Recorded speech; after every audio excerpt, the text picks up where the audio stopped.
Okay, so this is my fifth series of like interviewing my friends and the folks and the families about like regarding the AI and agentic engineering, and today I just invited my friend. So like okay, so the 13,000 people applied to Anthropic's like a biggest hackathon, right? And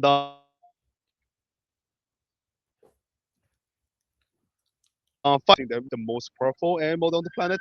So the winner was not a software engineer and not a some CS grad. So it was a personal injury attorney from the California who learned to code less than a year ago. So I just want to like invite him and then to have some conversation about it. So like Mike, like before we get into anything, like when you tell people you're a personal like injury attorney who just won a global coding competition against thousands of developers, like what's the most reactions you Well, I get? appreciate you having me on, Sigrid. This is awesome, man. I'm excited to talk about this. So, well, for the most part, so as you said, I'm a personal injury attorney, and most people I hang out with have no idea about coding or AI. They ask me, "Oh, like ChatGPT, is it about that or something like that?" Oh Um, wow. so it's kind of been funny saying, saying, "Hey, I won this big contest and everything," which genuinely has been life changing in the couple weeks Mm. since it went down.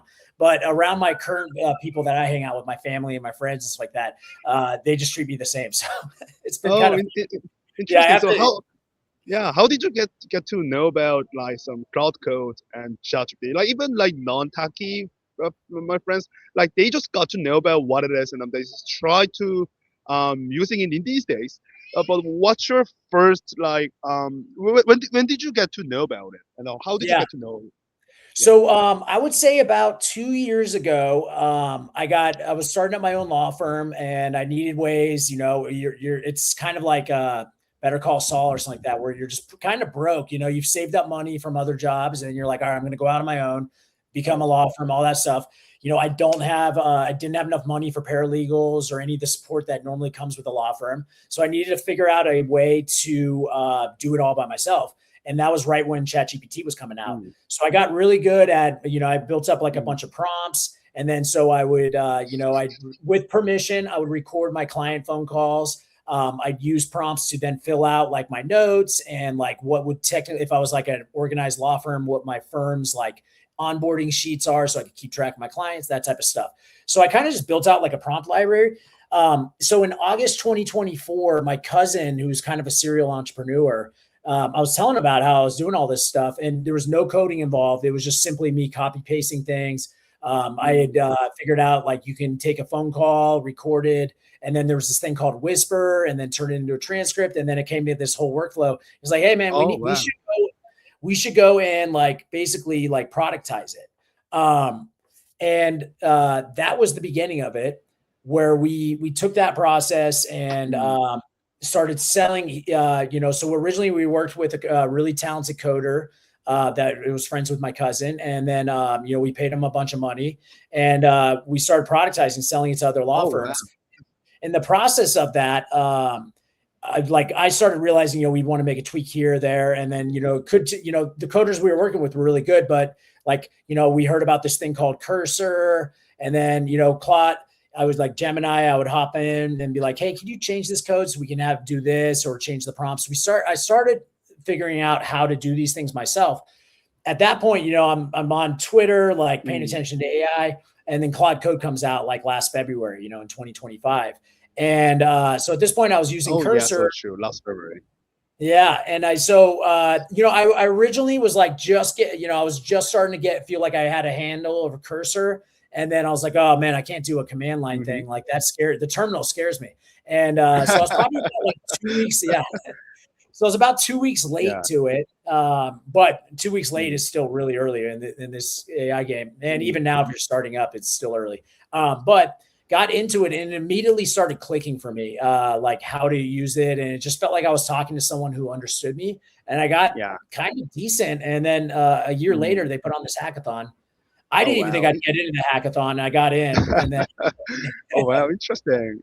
Like, what's your first impression on Cloud Code? Like, as you mentioned, like, most like I think the most difficult one when it comes for entry level, folks is like working with like command line. I think like even like engineers, they have some difficulties in working with some commands, because like, well, we have just coded on top of the ID, just like program itself, not just like command terminal for a like long time. So like, yeah, so like you mentioned you have used cursor before. So like, what was your first impression? What was the difference between cursor and Cloud Code? Yeah, so Claude's just ability to just keep going and understanding things was what separated it right from the bat, right? So Yeah. with Cursor, it was just you were working with almost like a chat GPT to the side. And it was very good, but it was only good at like one thing at a time. And if I asked it to Mm, do a big thing, it would break. So I remember when I first used Claude Code. So I can't remember. I'm a big fan of Levels.io on Twitter. mm, mhm. That kind of like that vibe. He's already a coder before the vibe coding movement, but he embraced it. Yeah. So like I was kind of following along. So he built that whole using Cursor. He built that whole video airplane video game or something like that. And Mm, so at the time back then, my kind of like test prompt, the one shot prompt that I read test new models was always like try to create this video game, right? And so true. Cursor, you could get there, but you always need to do things. You always need to tell it, like keep changing things. You'd have to switch into a new model or a new Mm, conversation to protect your context. And I mm, remember when I had it create what ended up becoming when I had Claude create what became my law firm website currently. It's called uh, Fender Bender Defender, and it's just cars driving around in Orange County, and you got to avoid getting fender bendered. And then when you get fender bendered, mm, uh, that then it gives you call Mike Brown. Um, mm. so the game is to actually to lose, and then you get like my phone number. So uh, Oh wow. yeah. So anyways, Claude was like for one shot at it, and I just remember watching it work for almost 10 minutes and being like amazed Mm, because I'd never seen an mm, agent work that long. So that was my mm, first impression. And then from there, so I believe that was I can't remember if it launched with 3.5 or 3.7. But I remember both of those models. 3.5 was an amazing model, a little bit pricier than everything else. And then 3.7 was insane, like such an unhinged model where, you'd mm. ask it to do something and it would do something, but it would also like, create a Stripe paywall on your thing. And it's like, hey man, we're Mm, just exploring this. Why yeah. I don't need people paying for it.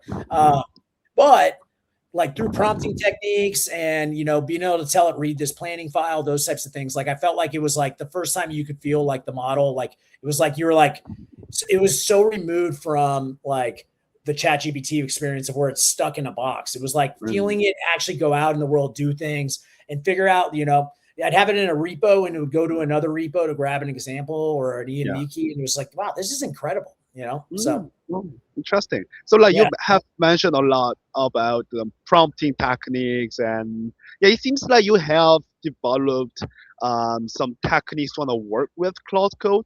So like when we look at some Twitter ads, like everyone's talking about harness engineering and how to like optimize some CLI tools or Mhm. agentic tools that have like customized skills or whatever to want to make sure to like their like tasks are being optimized by its models, or models can optimize to their tasks or vice versa. So like, how did you develop your skills to Yeah. like try to do your prompt or hooks or skills, and how do you make sure it works well, like evaluations or like something like that? Okay, so I've gone through various stages, but so let's talk basic principles of prompting. We'll go into context engineering. I got some theories there.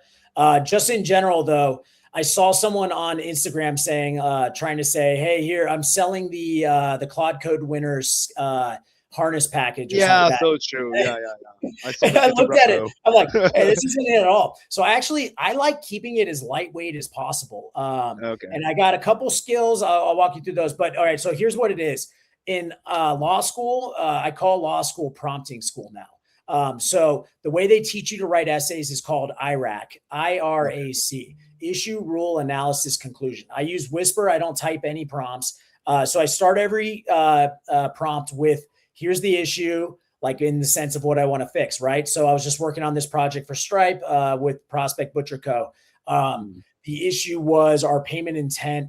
A Claude, the payment intent IDs are not going through. Then you give a rule. So that's the issue, right? Then there's a rule. Okay, the docs are mpp.md in the repo. You should also look at Stripe's docs on this new MPP payment protocol, etc. So I'm giving a rule in the sense of where these, like what you need to know for this thing. Then there's an analysis in a sense. Yeah, there you go. Yeah, that's IRAC. Yeah, I just This is searched awesome. on All right, yeah. Google. Yeah. Literally in law school, you write your essays in this way, right? And that's how you have to pass the bar. You have to know this really well. And then some for analysis, to me, that's just a brain dump. And so I'm using Whisper Flow. So I'm not thinking too much about what I'm typing. I'm just spitballing things. I often hit, I'll talk for 5 minutes straight to Whisper Flow, just like here, I'm thinking about this. This is what we want to do. These are the goals. I feel like it for, especially for Claude and models in general, if you can give it the why you want to do something, it will be so much more better than saying, hey, make me a really cool site. If you say, okay, here's what we're doing. We're making a cool site. Here's the rules, like pay attention to this design style or something like that. And then your analysis is why you want to do it. You know, I want to sell CrossBeam to the audiences, city governments, and I need to explain to them that we can turn their permitting process into this. And I want to do it because there's a permitting crisis in California, et cetera. You just brain dump. Then the conclusion is basically you just take that thing up top. And remember, Claude, we are just building a really cool landing page right here. And then you just kind of bring it back. So that beginning and the end are the most important for the model, as we've all seen from the research that's come out. And then everything in between is trying to guide it and give it intent. So that's my prompting strategy. From when it comes to context engineering, the way I think of it is, I can't remember exactly who came up with this concept, but I saw it on Twitter. It's awesome. Apologies, I can't remember your name, but you killed this. So it's called the Ripper 5 protocol. Research, innovation, plan, execute, and then review, right? And so every Claude Code I'm doing with, usually I used to do it step by step. Nowadays, I'm usually I'm like, hey, let's just go into a research and brainstorming phase. Do not change any code, and like that. I'll give Claude like docs, all that type of stuff. It will come up with kind of like some ballpark ideas. And then I'll be like, all right, I like idea 3. Let's explore that a little bit more. Like that's kind of like the innovation stage. Then I tell it, all right, now you're in the full plan mode. Like give me the whole plan. If it's a feature I'm adding in, basically I'll just let that plan be.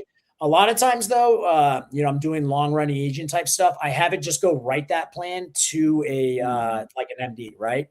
Then if it's a one feature, I'll have that same agent go execute. And then usually I fire up another Claude Code instance review. Nowadays, I usually always use 2 Claude Code instances. One's a boss agent, and then one's the execution. So this one's researching, brainstorming, innovating, planning. Then I deliver the plan to the execution agent. And then basically every time we finish up a phase, I pass that info back over to the planning, the boss agent. That boss agent is just keeping track of things, writing notes, that type of stuff, reviewing. And then we just create this loop. And then eventually we'll figure out how to remove me from the loop. So interesting. Yeah, so those are my 2 strategies. Everyone wants like that magic bullet of like, oh yeah, do you have a prompt or anything like that? And no, it's just a mental framework. When the hooks, every once in a while I'll like fire up something, but to me, it's just understand the frameworks. Understand how to. Anyone who's starting up today, get really good at prompting. When you get better at prompting, get really into context engineering, and then it all kind of flows from there. But I love skills. I really love skills. So. Yeah, so basically, like when I think like the most important thing for using agent is to make sure to know what you're gonna build. So basically, like people have their own idea, but that's basically it's not something clear. So like they have like something ambiguous on their mind, and I think like AI can help you to doesn't ask your user question skills. I think this is skills, right? The skills are provided by Claude Code, and it helps the users to like clarify what they're going to build. So I think like as you mentioned in this framework, it is want to make sure the agent to make sure it understands like what is the root cause of the problem and what rules I should follow and what is the expectation of the to the agent to work. So like it sounds like you should make sure what you want to build in the first place, but Yeah. much clearly. Well, Yeah. going with that, okay, so with CrossBeam, right? So what you're talking about is that ask user question tool, right? And Yeah. so the way I started CrossBeam actually was so Tark, who creates, he's one of my favorite people on X, and he works for Anthropic. And in the hackathon, it was like one of the coolest things. We got to watch him do a live code, you know, and ask him questions. So I'm so like honored. And now he follows me on Twitter. It's like Oh, wow. it's like having a celebrity, right? But so yeah, there you go. Yeah, they ask user question tool. So he came out with a prompt like a couple months ago that I've been like obsessed with whenever I'm starting like a brand new project, which is it's basically you write like less than a paragraph in your spec.md. And it's like, read the spec MD and then ask me every question, every non-obvious question, as long as you need, then use that info to write out the full plan, right? And so CrossBeam, you know, I'll spend an hour or 2 hours doing that. And that's where the voice mode matters so much, because you'll quickly get like fatigued, like typing in stuff or answering. And like, but if you're using voice mode, that's Claude just extracting that good idea that you have out of your head and building up an awesome plan, right? So CrossBeam was probably, I remember that this was the longest ask user question session I ever did. And it was probably almost 3 hours. Yeah. It was 3 hours typing. Yeah, it was well over 100 questions. And I remember like every single one of them, just like, because I had all these ideas of what I wanted to do, but I didn't, you know, it's all of us. It's really hard to express yourself when it comes to these things, but that's what the beauty of working with an AI harness. Like, you know, that understands your intent and what you're trying to do. Like it can pull that stuff out of you. So I always recommend, that's one of the best ways to start up your projects. Wow. Do you have any like session history remaining for ask user questions? Yeah, I guarantee. Yeah, if we go, you know, Let's just walk through a bit, because like I just want to know like what kinds of conversations you have had with Claude interview. Oh yeah. Okay, here, let me. Okay, share a screen, please. Okay, yeah, we'll do. Oh, sounds There's gonna be nice. some weird stuff on this one. Yeah. Yeah, and like one of my friends are building very similar tools that ask user questions, which is Ouroboros. So like Ouroboros, like this got up like around 2K stars and GitHub, and it went a bit viral on Reddit. So what it's gonna try to do is to make sure that this is like Claude Code plugin, so that it helps the Claude Code to give questions very clearly. Like so, like it has somewhat like phases, two spaces. Like it's just try to go for some Socratic question, so that like this plugin has some prompt and has some the skills to make sure it tries to expose some hidden assumptions, and it tries to extract those assumptions and to clearly like ask the users whether it is or not, and you make sure that it has some like there's some immutable specifications to be extracted from those interfaces. And after that, it runs a rough mode on the interview stages. So like the most important thing for this open source is that it has an ambiguity score. So basically, it has like, let's say it's a wonder for the user's idea and this code, like which is like somewhat directly connected to the quasi code from and the languages, the natural language itself. So like basically, like this score is being calculated with clarity and weight, and it has some of the criteria, and it has some added also Claude calculation based on the constraints and success. So like I really like those like make sure those constraints or those requirements to be calculated as a score, and to make sure to those score to be lower than a certain threshold. It just try to interview like in forever in a rough mode. So like I really like my friends open source here. So it sounds like very similar philosophy to make sure you have some clear constraints, clear requirements to the Claude Code. Oh, dude, this is awesome! I'm going to check this out for sure. So it's Ouroboros. I love that name too. Ouroboros, yeah, that's a great name. Yeah, I'll check that out. I love though that's such an engineering way to like you know, we're all facing the same thing of like, all right, how do I get this idea out of my head? And I love an engineer be like, we're going to use math to determine the Yeah, so true. Yeah, so true. So like, questions. yeah, so the interesting is like, it just tried to do a beam search, like, run 3 consecutive generations for similar to score calculations, and if those the response from the Claude generates constant scores on its like, yeah, general calculating on its ambiguity score, then you can just like go through having those like text back that empty. So I really like this. Can you share the screen though? Like, can you have? Oh yeah. Oh, I thought it was. Yeah. Okay. Here, let's go. Yeah. What do we do here? Okay. Camera. Oh yeah. Plus sign. Share screen. Plus sign. Yeah, plus sign. Let me know. Okay. Yeah. I'm gonna share screen now. Okay. You see that one? Are you able to? Yeah, I can see you. Yeah, I will. All right. Cool. Cool. Hey Claude, we want to look into the session history for Claude Code. I'm looking specifically, you might want to grep for ask user question tools. I'm doing an interview right now, and what we want to do is analyze how I use that ask user question tool that Tark brought up. Me and Sigrid think it's a great way, so we want to show people like how I've used it in the past. Yeah, you got to look in that .claude folder and session histories. Thank you. So this CrossBeam repo now is so I moved off of the CrossBeam repo that was used for the hackathon. So I left that open source because that's part of the contest rules. Although a lot of my lawyer friends are like, "What the hell are you doing? Why are you giving that away for free?" I'm like, "Well, it's just people use it, you know." One thing, so because the way the CrossBeam, if anyone can take anything from it, like. I love the Agents SDK, Claude Agents SDK, but it is a pain in the butt to deploy. So if you were going to build anything with it, like, you know, hopefully you're not competing with me in permits. It's okay if you are. I don't care. But what you can do is pay attention to the way I deploy it within Vercel front end. This is like a Supabase database. There's a super small Google Cloud Run thing. And then it's and then basically it goes back to the Vercel sandboxes for our production version.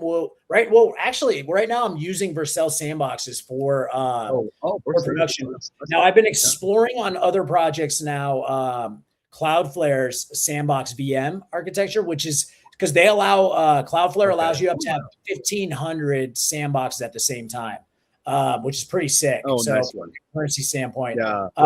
But I will say though, I just love the simplicity of the Vercel sandboxes. I've been messing around with the Cloudflare. I feel like they break a little bit more, but you could just because you have so much concurrency, you could then just fire back up another sandbox. We'll see how it goes. Anyways, Tark. So you have isolated Vercel sandboxes running Cloud Agent SDK instances, right? Yeah. So you have to do Agents SDK, and any Agents SDK if you're going to run it in the cloud. You're going to run into, so when Cloud Agents SDK came out, like I feel like I had been one of the first people trying to deploy an architecture with it. And you'll find if you have like your regular server and you're running the Agents SDK on it, what ends up happening is Agents SDK will save files to the server. And then it will, basically, if you don't craft something to delete the files when the Agent SDK is run, it will keep stacking up until your server just runs out of room. Additionally, the real problem, so that's like something you can kind of solve. The real problem is concurrency, where if you have like multiple Claudes writing at the same time, like they end up like looking at each other's work and then they get lost track of what happened. So it's really hard to keep them in their own like quote unquote sandbox. That's why, so like Daytona was the first place to come out with these like deployable sandboxes, one Claude Agents SDK, while doing it. So Daytona was the first. That was pretty cool. Then in November of 2024, I think at the very end of October, Cloudflare came out with theirs, and then Vercel, which I love for front-end deployments, they came out with their sandbox thing, and that's like the easiest if you're trying to get in this. Okay. So it also it sounds like a Vercel sandbox is created in runtime if there's a new concurrent request has been made, right? Yeah. So so that's where I kind of like struggle with, because it's like I'm just learning all this stuff. So like I don't really know the answer to that, but the way it works is, so my front end, basically someone clicks the button to like analyze, let's take a look at CrossBeam real quick. You would, new project, you'd fire something up. Let's just do this. Wayne Park. Yeah, because I'm testing these. Let me grab. Oh yeah, this is how the sausage is made, guys. So let me that kicked you off. Hold on. So my HDMI. I'm getting a new computer. That was like my gift to myself. Is a but so my HDMI cable is pretty old. On my secondary, I'm bringing. Okay. So let me go get. So cities. I can get some test cases. So like, how did you arrive at this like a DevOps architecture? Like you need to learn about Vercel and Superbase and what the heck sandbox is. Like, how did Claude help you decide? Yeah, so I mean that was right when MC. I was learning all this stuff right when MCPs came out, right? And so I feel like I kind of never really learned it. I just was like, I heard I could connect to MCP, and then it goes and does it. So honestly, all my favorite, it's interesting talking to people now. Like, when I was up in San Francisco for the Claude Code birthday, meeting people who like know all these things, and then they're bringing up different like options out there. And I was fascinated because I had really only done things that they came out with a good MCP, and I saw it on Twitter and I connected it and it worked. Like that's where I was going. So now I'm starting to explore different options and everything. But Vercel is awesome. If anyone for Vercel is watching this, I would love like some type of sponsorship. Okay, so you're using Vercel option MSP, and it helps to kind of figure out how to deploy using sandbox and to have isolated agent ASCII environments to that of the Vercel sandbox.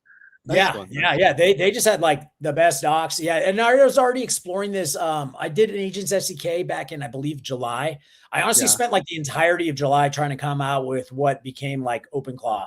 And then I the genius of OpenClaw, I never even thought of it, would be that, was that like that everyone would do this locally off of a GitHub. Like I thought for sure it had to be in the cloud. So then like my own version of it, which isn't nearly as good as real OpenClaw, but, was me trying to deploy in the crowd. I spent like all of July that was like my side fun project. And it was not that fun because I'd run into the same thing. I'd be like, oh, it works. It's doing really good. And then I'd simulate like the fourth person getting on at the same time and it would all go to shit, So like my solution at the time was to try to force like Google Cloud Run to launch new Docker containers per user. Google Cloud Run does not like that. So, Is it your first time to work with Google Cloud or Docker, or you might have some try to using it on Cursor, maybe? I mean that's what I would, when I first got started. You there, Sigurd? Sorry. Yeah. Okay. Yeah. When I first got started, I would just ask. Cursor, oh, you freezing? You see me? Oops. We're back. Oh yeah, I can see you here. Yeah. Okay, gotcha. So like I'm just basically asking, is your first time using a Docker or Google Cloud, or you just like work with Claude and it helps on doing the first place? Yeah. It was basically probably Cursor got me started on Google Cloud Run and all that type of stuff. And it all kind of came down to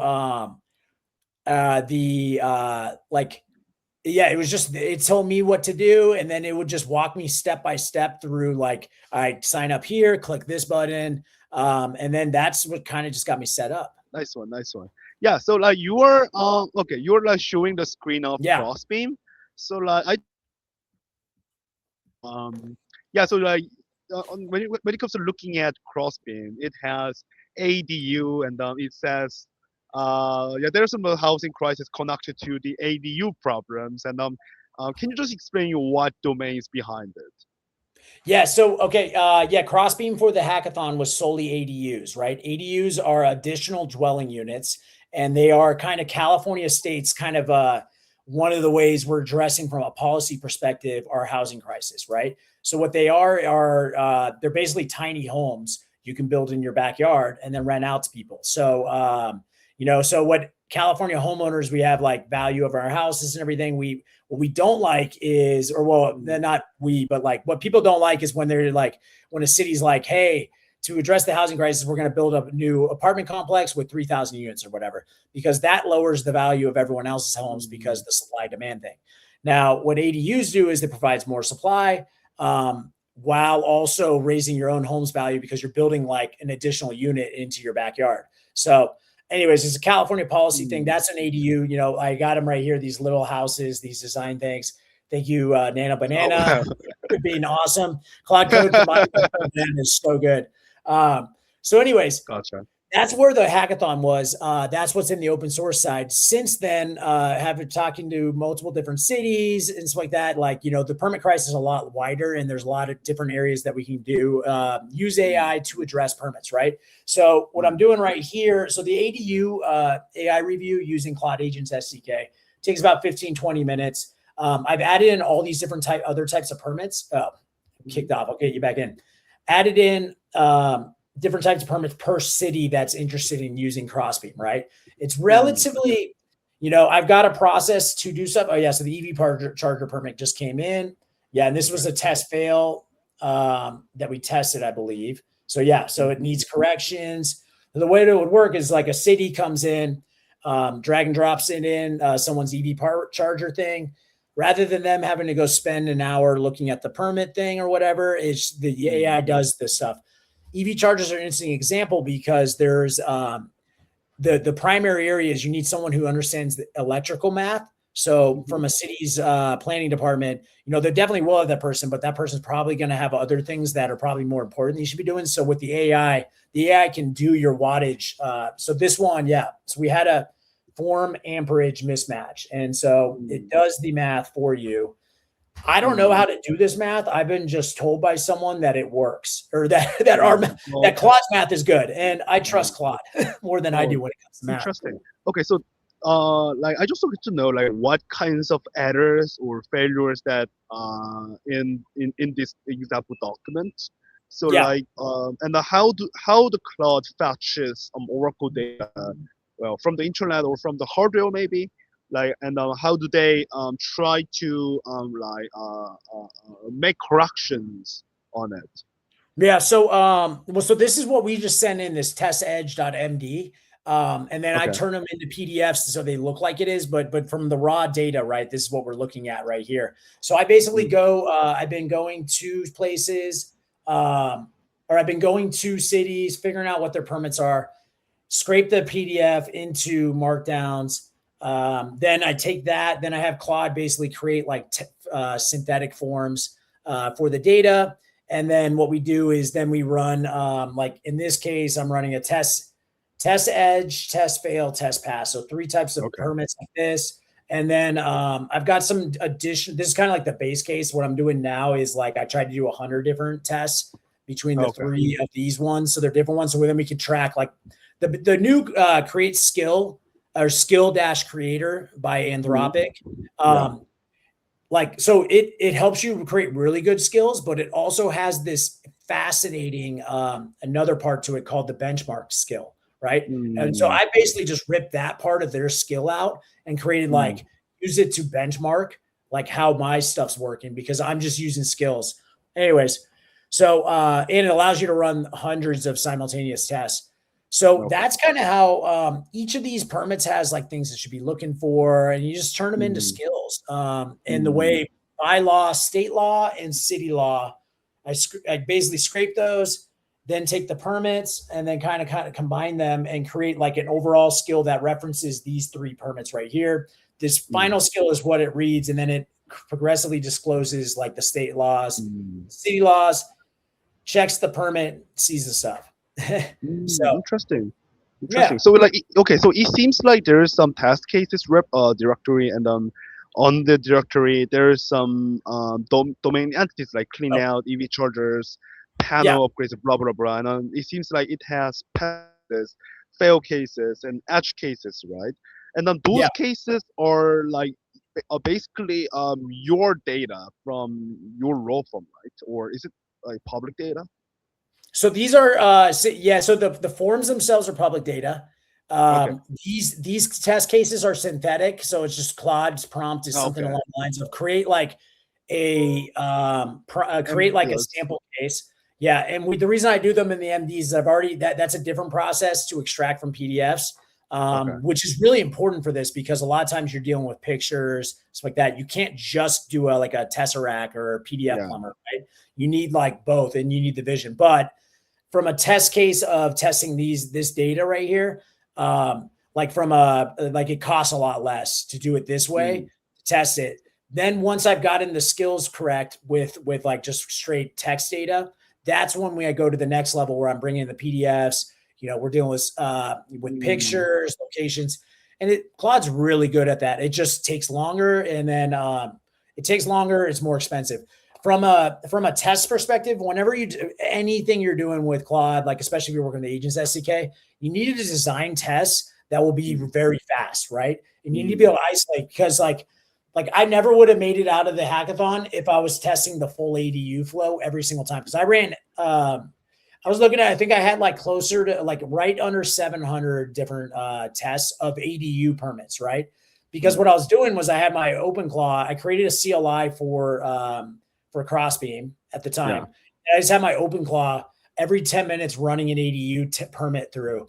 And then basically just throughout the day, just let me know, are we getting better or worse? And then so I just had that thing constantly on the side running. But yes, what you need to do though, to even get to that point, you need I guess, I don't really fully understand unit tests. I've never been great at them, but you kind of need that, but it made sense. So you're just running little parts of your overall workflow through. Gotcha. Yeah, your screen disappeared. Yeah, let me share again. So basically, you have those test cases, and those cases are being wrapped as a skill, and it is being loaded dynamically as Claude decides to read some part of the domain entities cases, right? Yes. So gotcha. Interesting. Yeah. So okay. So those ones I'm adding these in, but so let's go over the ADUs because this is in the public one. Okay, no, not city research. Let's do. Okay, so for the, oh man, I got a lot of skills in here now. So I make a lot of skills, right? That's where I did say I like lightweight, but skills get added up. There are tons of skills there. Yeah. Onboard permit type, product demo. What would be, I almost need to go. Oh yeah. Cause I moved these out. Okay. Hold up. Demo contractors. Oh, gotcha. Okay. I moved all my skills into a different directory. So let's go ADU skills. Oh, gotcha. Yeah. So what I do is I inject them. Yeah. So here they are. Skills. Okay. Yeah. Okay. Building MC. No, maybe not. Okay. ADU. Oh, yeah. Nice one. And then references. Okay. Yeah. So here's the way it would work, right? Would be skill. I use the skill as an index. And then it basically is just, here's what your workflow is. Step 1 through check situation 4. Yeah. So there's 4 parts to this one. And then each of these kind of like, if you run into this decision or whatever, then go into the references over here. This is like the entire California ADU permit thing. This skill was built off of this 58-page PDF. Let me see if I can find that real quick. Docs. Okay, so docs. Yes. Yeah. So basically, it tries to rearrange those legal knowledge into Markdown, and the skill works as an index to make sure it points the reference to the specific the files that has the knowledge, and it gives an index. So basically, like Claude things that it needs to look at the certain situations that it tries to go to a certain reference, and the certain reference has to other Markdown files, and it just try to traverse as goes by, right? Yeah. So if I'm understanding correct, you're giving it a workflow, and then it's as you issue spot, as it goes through the thing, it's like looking at the permit. I should pull one of those up. I should probably pull up the Claude, the one that the repo I used for the hackathon, because I'm like, where is it? I literally just cleaned up. It was so dirty. Because that's the beauty when you work at Claude. Like, it's just kind of like you can just dump things everywhere. That's so true. Like humans, it's impossible to find where the Claude directory is at first place. Hey, Opus, hey, real quick, what I'm looking for is the California state level ADU handbook. Oh, you're saying that's in the archive now. Oh, okay, handbook, okay. Okay, so where is the archive now? Okay, docs. That's one thing they used to give you the ability to click in cursor, and I don't know why they removed that one. Okay, so docs, archive. Okay, so right here, demo. Test assets. Okay, there. I've got these right here. Okay. All right, so these are some red line sets. All right, so here's the California ADU handbook, right? I don't know why I spent so long looking up because this is boring as shit. It's it's 58 page PDF, right? So then it's just ask Claude. You find something like this, and this is this is a skill in its own self, right? Because it's got an index up top, and then it's got like instructions of how you should review your own PDF blueprints.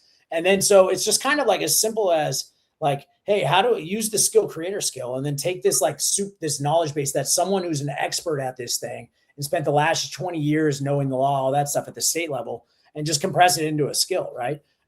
There's so many things in the world you can go find like this, where the expert deep domain knowledge is already there, right?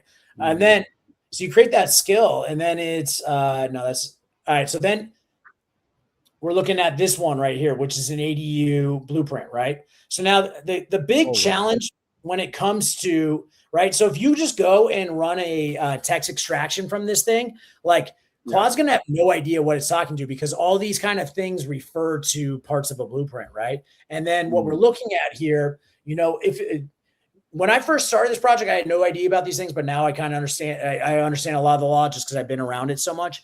But what you'd be looking at is like the setback length. Do we hit this one's in Costa Mesa? I think their setbacks 5 feet or whatever. Lost you. Hold up. Yeah. So basically, so true. I think the most difficult, huge obstacle is to know how to bring your unstructured data, like you have shown on the PDF there, into structured data, right? So these are basically the visual things that like a model has difficulties in extracting some useful information from this PDF. So how did you make ones then? Yeah, so good question. You talking about how did I get the visuals in there with the kind of context and the skills? How did you make those extract some information based on those very messy PDF files here? Yeah.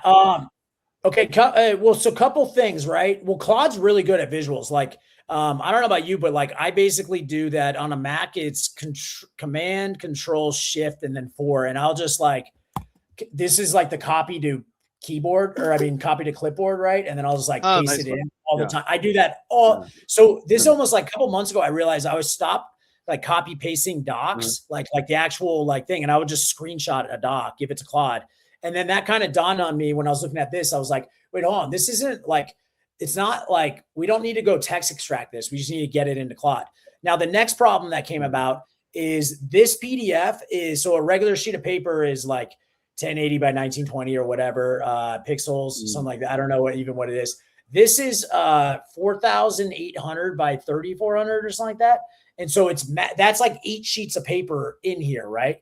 So when you go to the API, you can upload a single piece of paper like this. But I think it's when you're uploaded to more than 3 images or more than 20 gig or megabytes or something like that, it will automatically compress you to 1,800 pixels on your width or something like that. So if you look at, that was one of the first things I was like, all right, I think Claude's gonna be able to do vision model through this. And then what I realized was it was uploading, when I would upload the whole PDF at once to the Anthropic API, it was actually coming through super blurry. So then Claude couldn't, if you're going to zoom in here, see how we went from blurry to now we're actually seeing this is, I don't actually know what this number, these 17s and the 4.1 are. Actually, that's referring to somewhere on the sheet. Okay, so this would be a good one. The 4.5, right? That's 4.5 feet on the roof from a slope. Oh, okay. And yeah, I'm just learning how to start reading these blueprints because that's how I've had to start. Gotcha. I let different instances of Claude fact check, but I've also like, all right, I got to learn this stuff so I can talk about it in pitch meetings. Anyways, Gotcha. so originally it would come in super blurry, like out here, right? You can't read that 4.5, but then when you zoom in, so what I started doing was quadrants. So I'd cut it into pieces. The problem with that, then this slice would go into Claude. Then if we go all the way over here, Claude would lose track. So then I'd give a mapping thing. Then I actually came up with this concept of like targeted viewing, which is like let Claude look at the hole right here. And then based upon its knowledge of the index, decide what it needs as close-ups. So then Claude would basically tool call in and say, hey, I need this close-up. So then then we would deliver back the close-up. This is the targeted viewing thing. So there's different approaches to it. Now I'm doing these simple permits, which has the same problem where with that one, because those permits are only like 4 or 5 pages pop, we can actually just do slices, close-up slices with the whole, and then Claude, rather than having to do like this tool call and then get the zoom in, it can basically just like figure out where the zoom in is in the stack. So anyways, yeah, so that's a fascinating, like, as we go to like bigger things, right? It's kind of a fascinating, how do you make the models? But I'm just hoping eventually Anthropic APIs is just going to like be like Google Drive and be like, all right, rather than 20 megabytes, you guys can upload gigs. And then we won't have to do this whole process. But I mean, it's still going to be an issue for a while because this is massive context. Yeah, I mean, even if, and then the key is with all this is sub agents, right? Yeah, so true. You wouldn't be, if you were just running through a single orchestrator, it would run out of context so fast because like even with the skills, the progressive disclosure of the laws, you still need it. Like that will help you in a context sense, but you still, then when it goes and looks at this, it would blow its load just like looking at the first few pages, just trying to map everything. So, yeah, there's a lot of different strategies that go into that. A lot of it's open source for the CC-CrossBeam on GitHub. Oh wow! Can you show show off what GitHub plugins it is? The plugins? Yeah, plugins that you mentioned, like zoom in, zoom out plugins. Oh, yeah. So that would be, this one's available on the this skill right here, ADU. Oh yeah, I'd be back over in this one. So ADU targeted viewer was my solution for that. Claude ADU. Okay. So you create those skills? It's you're the author. Oh yeah, I created all that. Yeah. Oh, yeah, nice one. Oh, yeah, because I had never heard anyone doing that.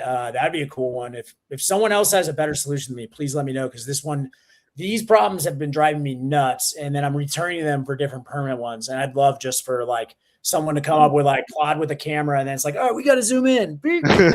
Oh, interesting. So like, the orchestrator delegates its work to zoom in, zoom out to sub agent, and then you get back to detailed information to the orchestrator. Is that how it works? Yeah. So I have it just right. That sub agent. I mean, the easiest way to explain it is to basically say that the sub agents got killed. The sub agent, I'm trying to make the sub agent responsible for one question at a time. Now I'm starting to, so then like, all right, so if there is, so on the contractor side, it's a little bit easier, right? Because so that's the thing with CrossBeam, it's two-sided, right? There's a city review side and a contractor side.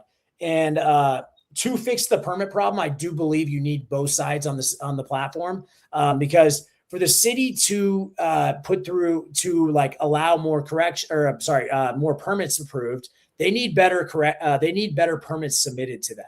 So, and to get better permits submitted, we need the contractor submitting better permits. So we're kind of giving to both sides. It's just a big loop. Now, for the contractor side, it's a little bit easier because they get a corrections letter. So then it's like, all right, if you have a corrections letter that has 14, hey, you need to go fix these. So then I basically fire up 14 different sub agents right off the bat, and I deliver each question to that sub agent, and the orchestrator is just delivering what pages and here's the question, here's the pages from the permit, and based upon the state law and the city law, here's some reference files you'll need. So that's a little bit easier. The city review side is kind of massive because it could go up to like, I think I have it capped at like 100 sub-agents or whatever, but because it's like, it would be looking at this whole permit, which is 21 pages. And then it basically needs to send out sub-agents to analyze the building plans, the planning plans, the electrical, and then it goes through and kind of spot checks things based upon that. The sub-agents deliver back to the orchestrator, hey, we should look into these areas. Then the orchestrator then sends out another like fleet of sub-agents. And then simultaneously, Vercel's sandboxes have 4 gigs of RAM. So you could really only do about 3 sub-agents at a time. So then each agent gets 1 gig of RAM. So you got to have this rolling gate sent through. Yeah, it should be. So it's an open source. What's the name? What? Like for those the plugins for the zoom in and zoom out stuff. Oh yeah, well here, check this out. Yeah, let's go GitHub. So the repo you're seeing right now, I probably shouldn't. I'd laugh if some competitor. There are competitors looking at this stuff, but oh no, this is the one I'm working on. It's a private repo, so just regular CrossBeam. Oh wow! Okay, private repo. CC CrossBeam. Yeah, just CC CrossBeam. Yeah, that's what. Yeah, so this is the one and if anyone's interested in this stuff, they can go look at it. And then where a lot of this is going to be, probably in this Claude skills. Yeah, so ADU, no, okay, skill creator. These are the ones I use at that level. Corrections interpreter. This I try to clean this up for people. ADU skill development, yeah, skills, yeah, this one. Okay, so ADU skill development, and then that ADU targeted page viewer. Page viewer. Oh, nice. Yeah, so this would be the one where it's like it's not like it's like that concept of zoom in, zoom out, like so the orchestrator is the one being like in my mind, like my mental framework was the orchestrator is like deciding, hey, we need to zoom in here. Gets the snapshot, sends it out, right? So which page is which sheet? Yeah. So we start off with that one. It's interesting seeing this. Yeah. All pages PG and Dev. So yeah, we just give steps, and then there's reference files and scripts, plan sheet commander versions, crop titles, that. And then so that's kind of the main concept behind that. Interesting. Yeah.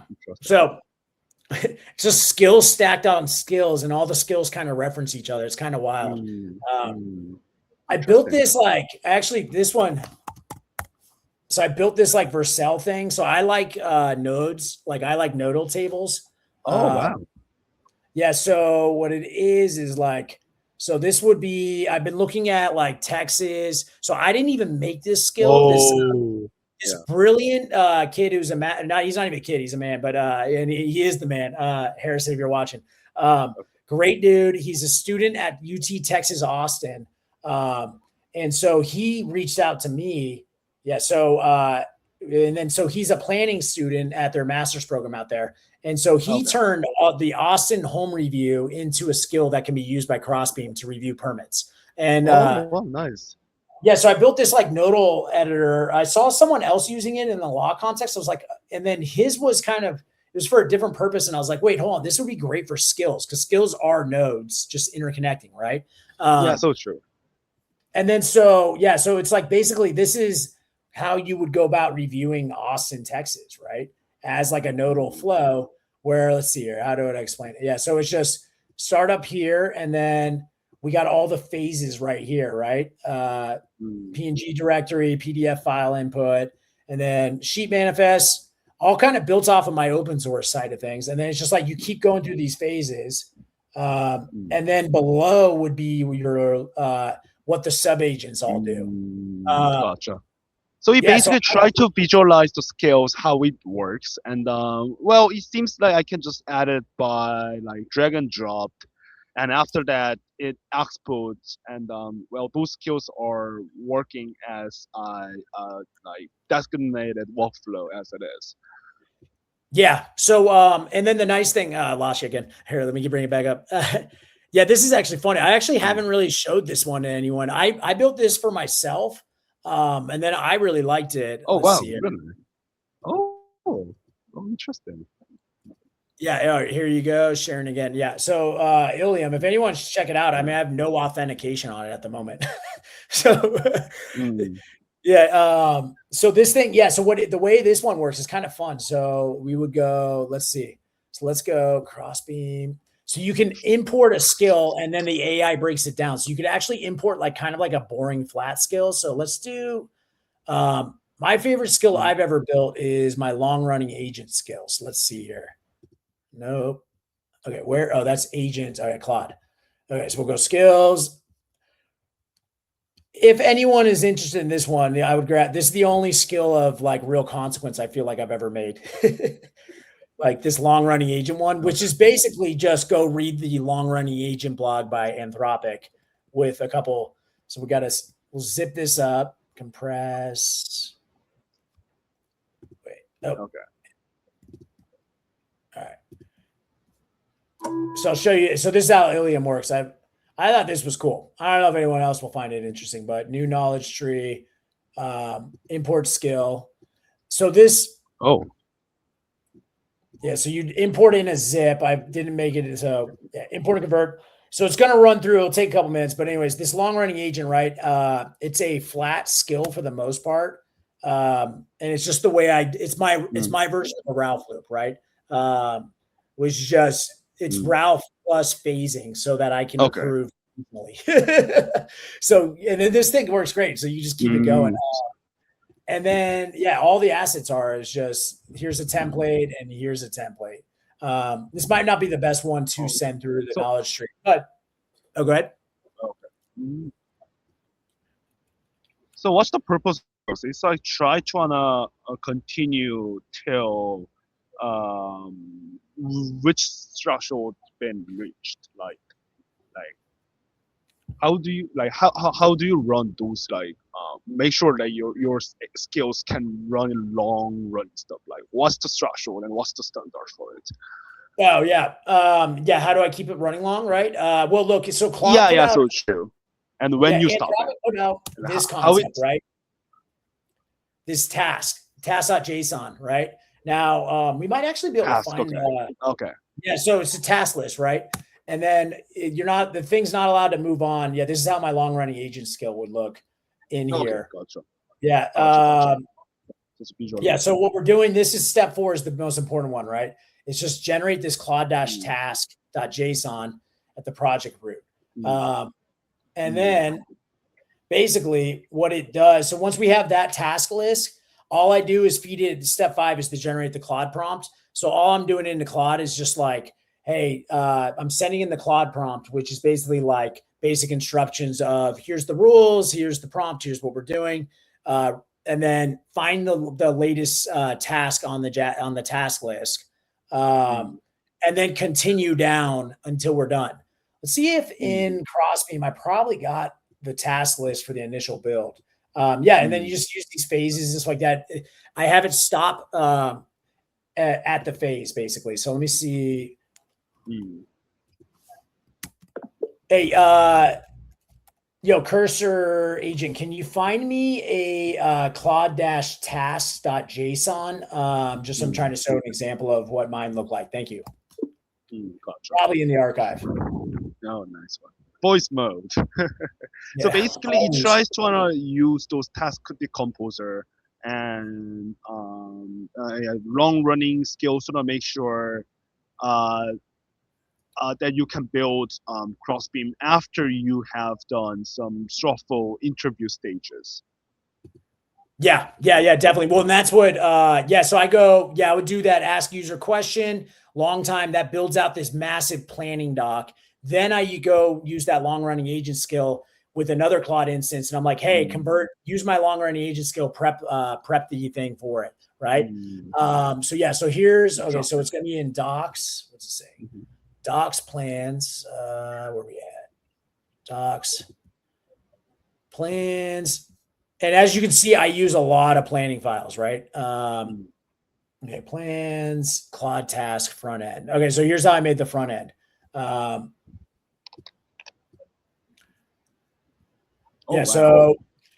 we would go, each of these are steps, things, and then see how it's marked complete. So when you start, the status is not complete, right? And And then at the end of every phase, oh, so this is actually just the phases, right? And then phases are defined into individual steps. Yeah, so ID design like this. You tell it what to do, and then there's tests associated with every phase or every step, right? That it has to pass before it can mark it as true. And so with this one, once you get it properly set up, you can let this run for like 5-6 hours, no problem, and it will just keep going. Sorry to the So like viewers. how many hours? Yeah, how many hours it takes for each task? And it seems like there is some passes attribute. And what is the threshold to make sure the model thinks, okay, I'm like passing with those tasks? Like, are there any thresholds? Are there any standard for it when it comes to those skills? Yeah, how's it know to pass? Yeah. How do you validate one? How the model validate it passes or not? I don't know the answer to that one, but so Okay. as someone who Okay. doesn't code, so that this was wild. I haven't read a single line of code in here. There's no point for me to do that. I don't know how to read the Yeah, code. so true, so I don't know true. what it would mean. So the way I always look at it, right, when we're doing something like this, is at the end of the phase. Let's see, at the end of the phase, basically there is like a clearly like here's what the human, like me being, I think of it as a clanker. I've heard that phrase, like where it's like, okay, my clanker does this. He probably thinks of me as like just a meat bot or something like that, And it's just like he gives me the steps I need to do. And if it doesn't do that, I just tell Claude, hey, bro, we didn't, it's not doing what you said it would do at the end of a phase. And that's kind of, so to me, I know what I'm putting in the box and I know what's coming out of the box. I never look in the box when it comes to this stuff. So, but it tends to work when it comes to this. Let's see here. Okay. Phase 5. Yeah. I'm waiting steps. Where are the tests? Oh, I might have put the tests into a different form. Yeah, or a different phase right here. Let's see. Hey, I'm looking at the Claude-task-frontend.json. Where do we put our testing requirements? Like there should be another JSON doc for those. Thank you. Yeah, it should be. And it seems like when it comes to working with Claude Code or Codex, like they just generate the text automatically before working on the on the tangible code. So like what I observe is that they decide to whether their tasks are being accomplished or not based on their generated code, I believe. Yeah, well, and that's what you always got to watch out for. Okay, look, so when you're having an agent who's building, do the testing, he will lie to you because he'll hit something and not think through it. That's why you always need a separate agent to run tests. I should have brought that up. That's like a newer part of my workflow. Yeah, it's just true, so true. Yeah, like never let the builder be the tester. You always should have like it's some type of other thing. Yeah, so true. This is probably the first devil's advocate for those like builders. Say that again, Sigurd. Okay, so like it's like a putting devil's advocate to the builders. Yeah. So like having dedicated testers against the builders. Yeah. Yeah, that worked differently. Yeah, and so oh yeah, this is the first project I built, like going with that open cloud concept. Like this is the first one I built a CLI simultaneously, so that I could test faster with an agent just using the CLI. Because like I realized it was like, do I really want, like I love the Claude Chrome the browser tool. Like if you're building out a front end, you need to use that browser tool so it can actually see things. Oh, gotcha, browser tool. But yeah, that Chrome browser MCP tool, because that's great for front end testing. Now, back end, which is the majority of where CrossBeam matters from the testing perspective, having a CLI where it can just kick in and hit the API and test parts of it was a massive unlock for me, because rather than having it go click a button and then try to figure out what's broken, the front end or the back end or whatever, just having it just hit API endpoints was awesome. So, so true. Yeah, I think that's called CrossBeam Ops, somewhere in here. CrossBeam Ops. Oh wow! How did you decide? How did you like decide to build those skills? Like, well, the Claude does not like generate the skills automatically.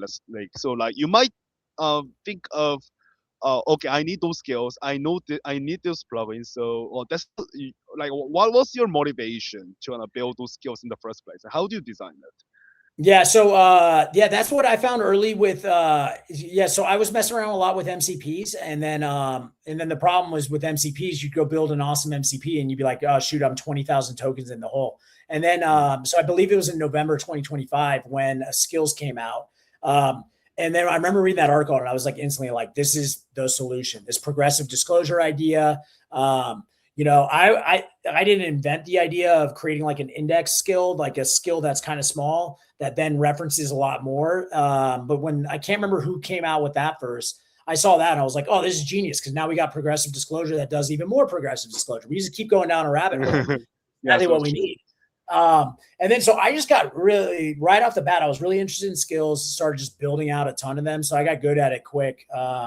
Relatively decent at it. So like, yeah, this would be CrossBeam Ops, right? I do this for all my projects now, which is just, it's basically a skill that explains how to use a CLI to backend test all your shit for a project. As you, and then so, you know, and you just, anytime I build like a new API thing, it's just like, hey, do hit these things, right? Let's see what's in references. Yeah. So API endpoints for everything CrossBeam side. You know, so it's just, all the testing tools you would need. You know, I got tired of always forgetting what's the schema in Supabase. So it's just like, hey, use CrossBeam Ops, you know? So not the first person to come up with this, but it does help. Like, this is like, you know, there's probably developers out there hearing that and be like, there's probably some other word for it, you know? They're like, you don't need a skill for this. You just need a testing suite. You know? But yeah, so true. yeah. So like as you build CrossBeam, you need something like some skills. So like you call like dedicated another class session, and then you run a skill creator, and then you build the skills, and then you like apply those skills onto those like your main class sessions that builds CrossBeam, and then you like dirt your hands with work with skills, and then you might turn back it's like your like trial and errors back to skill creator, and then make sure you can like so like by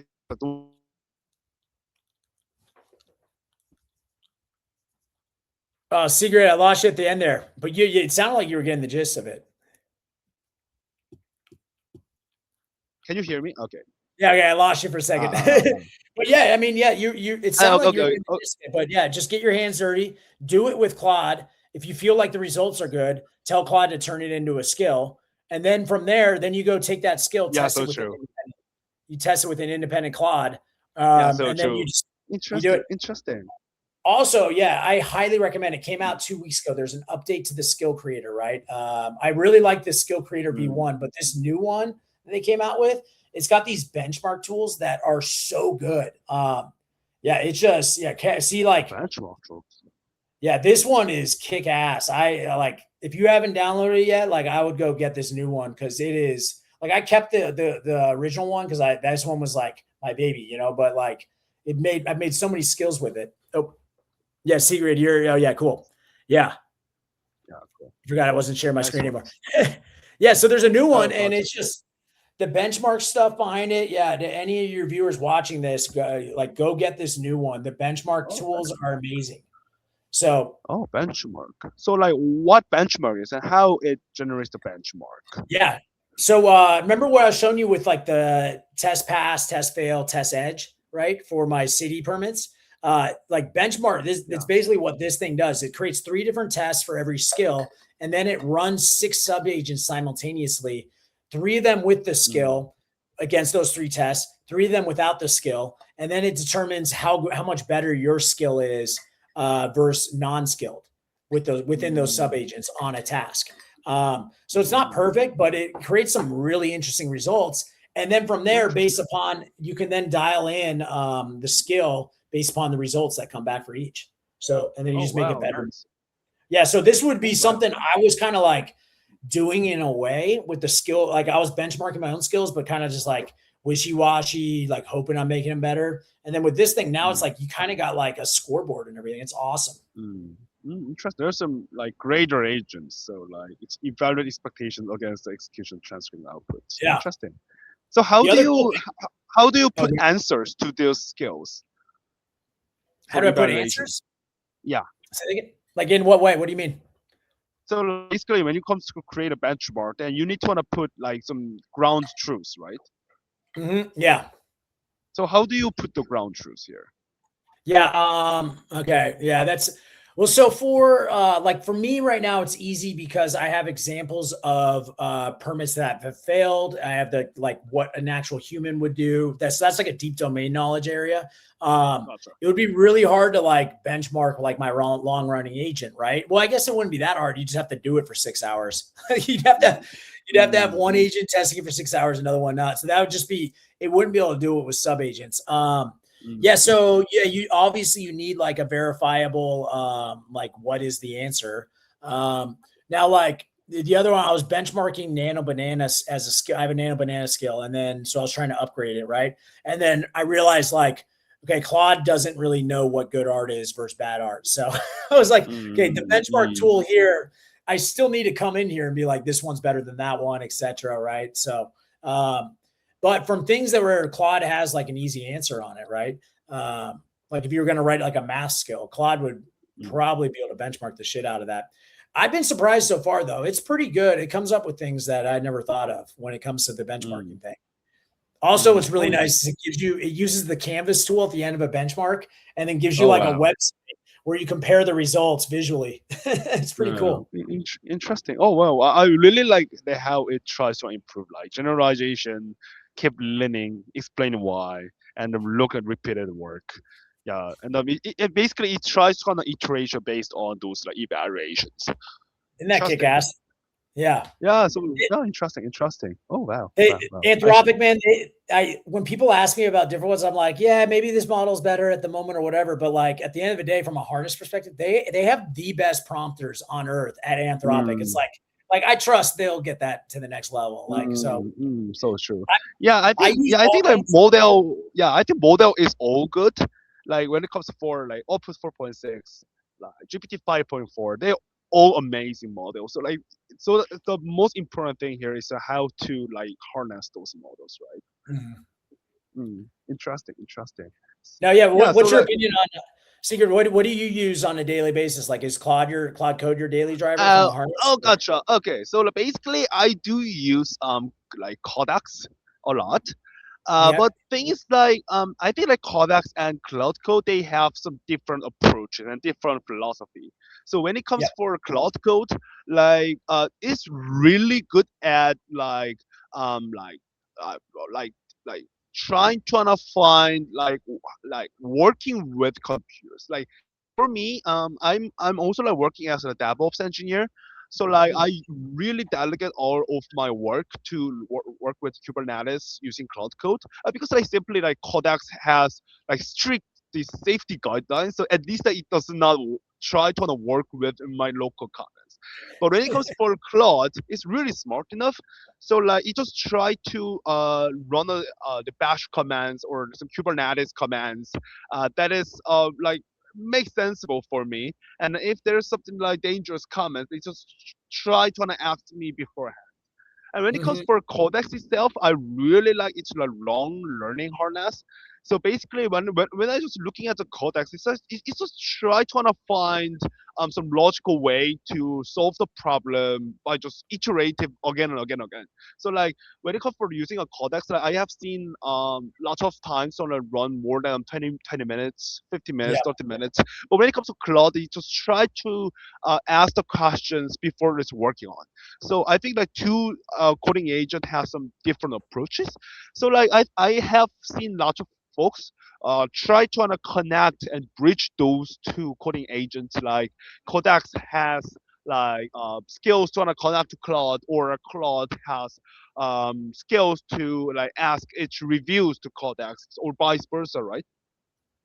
I really like those like multimodal orchestration at the point. Yeah, fully agreed, man. Yeah, everything you said. Well, the last one, the multimodal. Yeah. So I guess now I'm a little bit of like I'm representing Anthropic in a way. So I gotta be close. Gotcha. And So I like genuinely love Claude Code. It's like my first love in this area. But yeah, I do love mixing models from an experimental standpoint and yeah, so seeing how they true. work.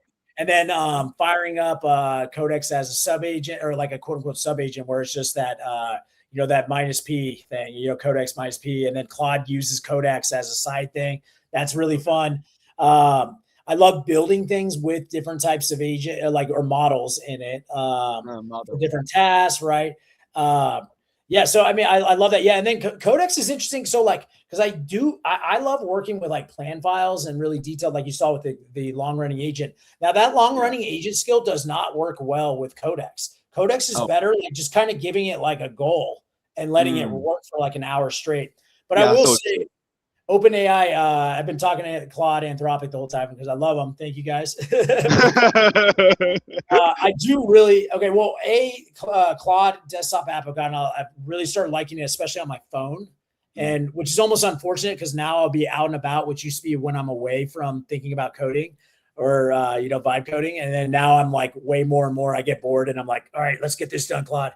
But the Codex desktop app is really cool because I can work cross project, all that type of stuff. I'm going more and more just straight CLI, in there for tasks that for like brainstorming and dog fooding. When I got a big idea and I just want to see something even before I really thought through it, I'll just be like, hey, throw up a branch, do this, whatever, come back in an hour or whatever. So those are all cool.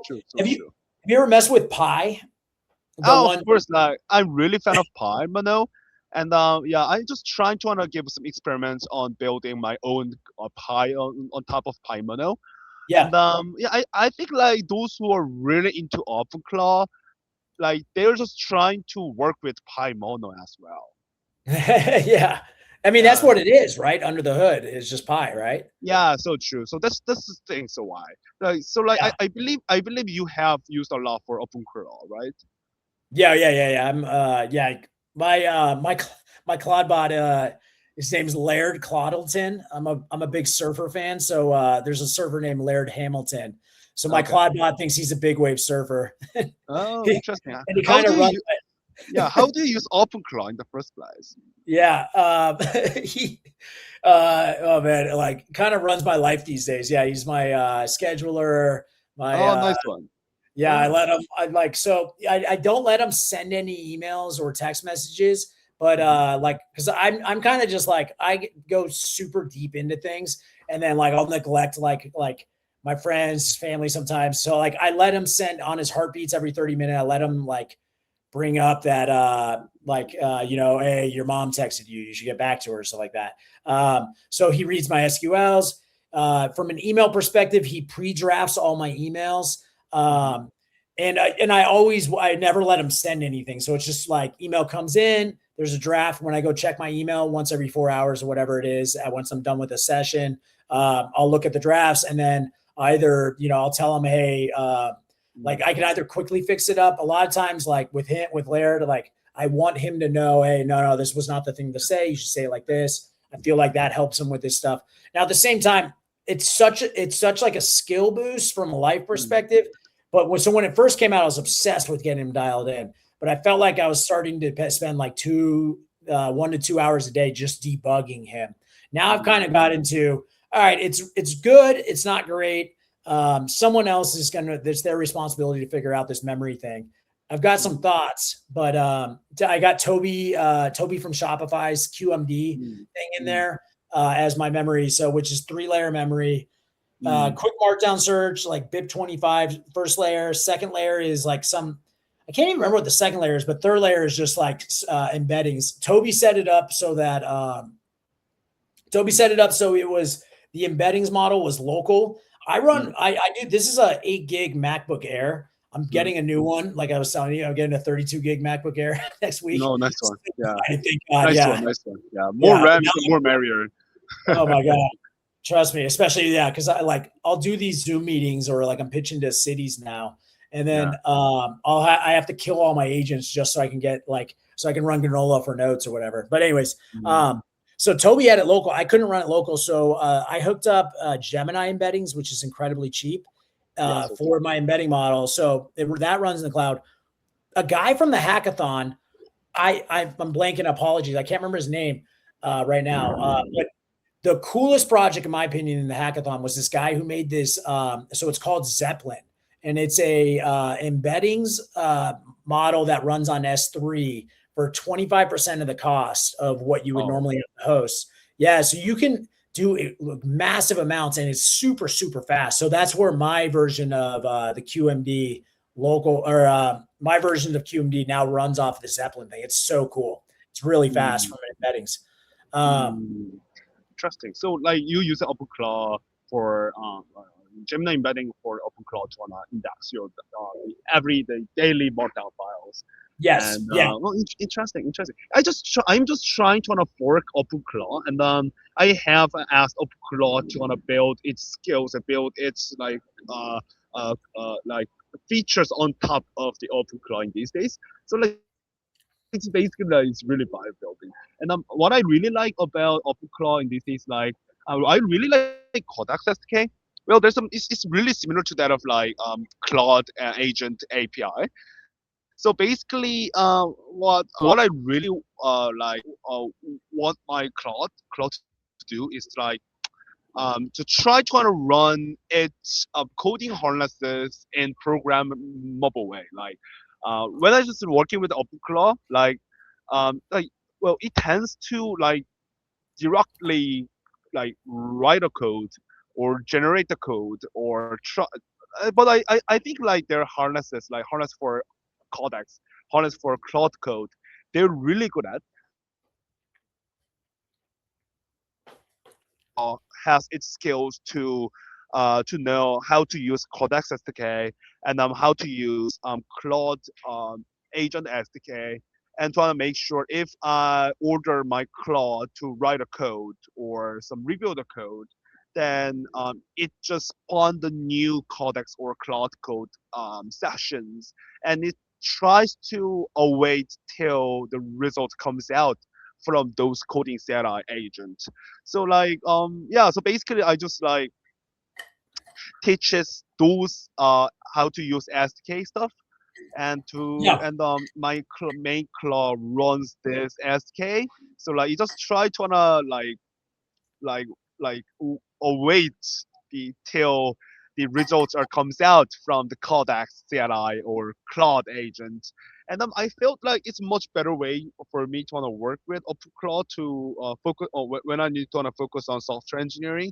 And yeah, in these days honestly I have never like turned on terminal on my laptop. I just try to yeah, wanna ask with my cloud wanna do some like linear yeah. task on Discord channel, Discord topic, and even I do not need to like run like Claude Code or Codex on my laptop in the first place. So like, okay, it's like just mind blowing. Like I'm just like That's typing, I'm just like voice memoing, and after an hour, like it gives me the result of it, and even it like creates a PR, even it deploys it like automatically. yeah, So like okay, yeah. So I never just like even open the terminal, like nor really open the ID as well. Yeah, so true. So like wow.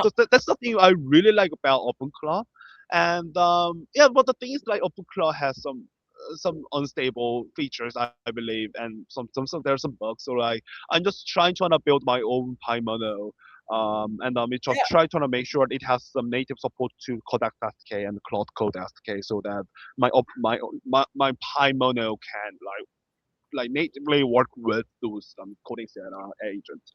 So I really like those features in the first place.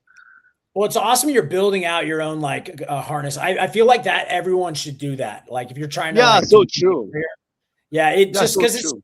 I mean the biggest like I before I tried to build a harness, right? I was when I was building like agentic stuff, so I was using lane chain or something like that for a deep research agent, you know, and I had 40 plus tools or something like that that I was giving to, and it wasn't even like a harness, but it was just I just thought like answers tools and just more and more and more. And then it's like you open up when I started looking at the agents, Cloud Agents SDK, and I'm like, wait, hold on. There's a bash tool, a write tool, a read tool, an edit, and then a list file tool. There was like 5 tools. And I was like, Mm, and I imagine Codex is the same way because Pi is 4 tools, I think, right? mm, mm. And then I was like, wait, how is this thing, Claude Code, if it's operating with 4 tools, how is it so much more powerful than anything I'm doing?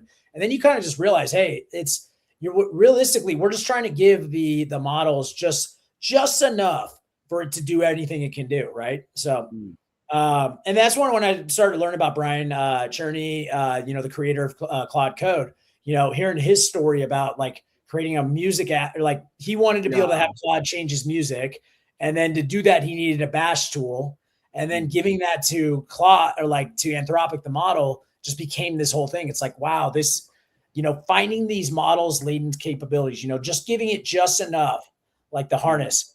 I kind of think of it like you're giving like the model is I mean, this isn't anything new, but it's the model's the Yeah. brain, and you're like, it's like a Pacific Rim where you have like a mech. Mm, And it's me and Claude and Opus 4.6 in this mech. And that's mm. what you're designing. Yeah, so true. Like, okay, so like basically, like on the February 10th, like result day, like, you have like interviewed with like some Anthropic folks and maybe Boris Cherny. So you might have some conversation with him. So like, Yeah. what I remember is like Boris Cherny, like he praised your project as like it's like user focused approach kind of things. That's what I remember. So like, like what things that you have like have some impressions on those like birthday party, like what folks like have some comments on your project, and what things that you have in mind on that day. Yeah, I mean that day was yeah, that was something else. I couldn't I couldn't believe I mean even just getting in the contest, that was an awesome thing. The day that they start the contest, Jason Bigman at Anthropic, the head of community, has just been like, he gave me a little bit of a shout out as like the lawyer in the group, and I was just like, oh my God, this is so cool. I showed my parents. Then the day of, I'm just logging in to watch it because I'm just like, I'm proud of what I made, but there's so many brilliant people in that hackathon. And I was like, there's no way. And then all of a sudden I'm in the top 6. And then and I was like jaw on the ground. Like I couldn't believe it. I was like, oh my God, like this crazy. Then so like first couple videos, I mean, these guys, like every one of the projects was incredible at the top 6, right? And one of the guys, I'm blanking on his name too. Apologies, but he had this drone swarm that can help us search and rescue, like using how long ago you last saw a person at location, all that stuff. My buddy is a lifeguard, and I was like, dude, this project is brilliant. It's going to save lives and help possibly save my buddy who's a lifeguard save lives, because it's dangerous for them to go out in the open ocean and go search for a kid who got lost or swept away, right? To be able to get a drone swarm and all that. So I'm like, that's amazing. Then the Zeppelin project came in, which was just like, oh my God, this guy created an algorithm that could go make billions of dollars from like just saving, embedding models, like the way it's done. Like, I was like, man, I'm honored to be here. Like, no shot. Cause I was the 5th video. And then they gave glowing praise, Boris and Tark, like I would not be where I'm at without Tark, because it's just like the guy made incredible tutorials when no one else was doing it for the Claude Agents SDK. Oh, yeah. I watched all that stuff back in July, August, and stuff like that. And so yeah, they were saying this is, if I remember correctly, what they were saying was the way they make Claude Code is just listening to people. And that's kind of the way I make ideas. I just talk to a lot of people, and it's like, it's always just, I hear their thing and I'm like, hey, you should use AI. And that's how this one started. This idea came about was I told my buddy at a bachelor party back in November, I was like, yeah, well, dude, it'll be AI will handle your thing. Cameron right there. So Cameron passed me blueprints and no AI could do it, like I said. And it just became this thing itching in the back of my head. Like, hey man, like this is a technical problem that hasn't been solved. So it was really cool. It just came together. Opus 4.6, without it, I wouldn't have been able to do this. So Yeah, so true. What I remember is like 4 out of 5 winners, they were engineers. Like I think like Anthropic like tried to on a big non-engineers idea a bit from the hackathonish, but yeah, but that stuff like folks like that. But by the way, like it's really very impressive. So when you saw the list, like have you like tried to browse any other hackathon projects from others like? So this was my first hackathon I was ever in, and I think I'm going to retire because one. Interesting. Yeah, Have you ever? Yeah. Have you ever tried to browse other hackathon projects? From the Claude Code one, or from other hackathons? For like browse any other winners projects. Any other any other hack? You're saying like a hackathon project, like any of the other submitters, right? Yeah. So true. So true. Okay, yeah. So that's what I think his name's Anupta. I'm blanking, but that Zeppelin project, I would check that out in a second. People like that one is amazing. You could use that today. Mm. That drone project, like I was looking at the repo a couple days after. Fascinating how he does it. Like I do love now that like I don't really read code, but like I'll take people's code bases from GitHub, feed it to Claude, and be like, hey, how did they do this? Like those types of things. I'm always interested in prompt construction, stuff like that. John, yeah, it was a fascinating guy, brilliant project. Yeah, the doctor right here, great Yeah, dude. doctor. Yeah, this one I sent this project through. Yeah, the conductor. I sent that one through Claude. I was like, yo, how does this guy do this? This is so crazy. Like Yeah. So these guys so are yeah. geniuses, Actually, man. I yeah. can't believe. So true. Yeah. So true. Interesting. Interesting. Yeah. So like, have you ever considered using those crossbeam in the production level, or you're using it, or do you have any ideas for monetizing in professional way for Well, crossbeam? yeah. So, yeah, we already are. Yeah, I have a pilot city that I'll be able to announce next week. Oh Based wow, upon my nice. video, you might be able to figure that one out. Yeah, and then so we actually did we officially like agreed to it like basically last week, and then this yesterday we did the kickoff meeting. So while I'm on Mm. here, when I log off, I'm just praying there's no errors. Oh, gotcha, gotcha. And Okay, then so like, so we'll see. yeah, so So like it that's seems like, yeah, okay, go for it. Oh yeah, and then I got I mean Orange County is such a cool town. I've been and so many people have reached out about getting CrossBeam for their city, and I've heard crazy stories from Everyone builders. thinks Cal. Things. That's my, uh, when I was doing that video, I was so tired on Sunday when I was Oh making really? it. I remember Okay. it almost put me into California like has a housing crisis. We don't. We have a permit Okay, crisis. so That's why my oh entry wow, for the how Build did with you make this Opus video Open in the 6 first place? Hackathon is called CrossBeam. how did I make the My video? name, Yeah. Brown. I'm a Okay, California personal injury walk you attorney. through. Oh, And the in voice, past the year, voice is I've learned coming how to through. code. My goal is simple. Yeah. I guess we could talk over it, but yeah, a lot of okay, yeah, kind of an interesting process. So I knew so before I went to law school, I was actually in Hollywood. So I'm a decent Oh like used to really? be an editor. Oh Yeah, and I wow. got really good in After You're Effects like that. editor. Oh wow. Yeah. So that was my one intro. Like I could never code, but I'm like decent at computer programs. I've always been interested in them. So like I got really good at After Effects, a little bit of Maya, Oh, Cinema that's 440, nice. those things. So those always interest me. So that was kind of like I could do that, but I could never code. There was just a line in the sand. Now, so for this video though, because I know the video production process and it's hard to make videos, and I wanted to make something good for this. So I actually had my open class starting on Thursday, start like basically whip up like, okay, we're like basically async while I'm working on the code base. I had to come up with different scripts, stuff like that. They all sucked, right? Then like while I'm waiting for Claude to do it, like I'd kind of like be like, all right, this part is good, this part's good, that's good, that sucks, don't do that. And then kind of like start meshing things. So I remember Thursday I was very script oriented. Then the next thing, so in editing, video editing, what we do is like like we call them paper cuts, but realistically, so that's basically it's your edit plus like a voice track, right? And this was a fascinating idea. I can't remember if I think Claude Code came up with this when we were trying to figure out like a production process.